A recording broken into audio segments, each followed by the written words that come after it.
tractor burned up. What they're doing is they're getting ready to move it.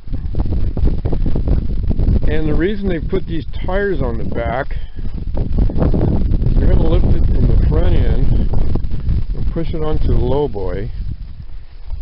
And that will keep from tearing up the floor.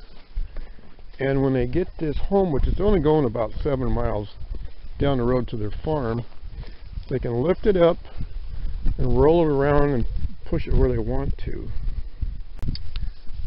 Remember how burned out it is inside the cab.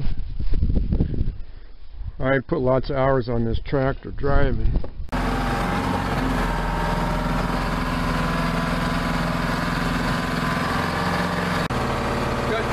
Set of gauges, but it works pretty good.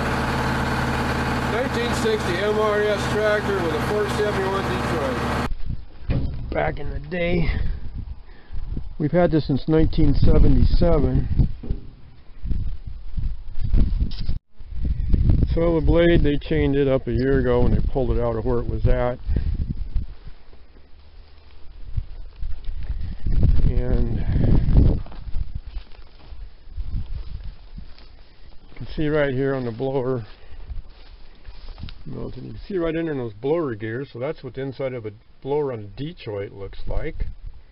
I remember when my dad had this blower rebuilt for a Spokane diesel years ago. Glass got really hot.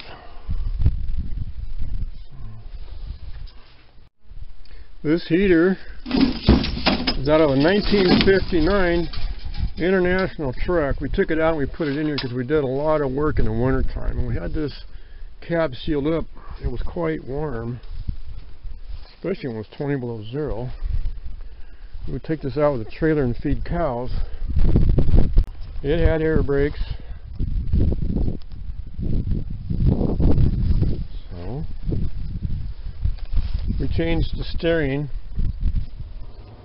They had cylinders here, and this was the steering, and we kept breaking these bolts here. So my dad and I put a cylinder down there.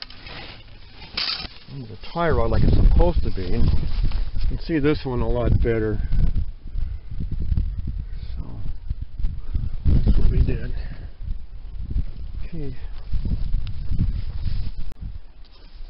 The burned out MRS.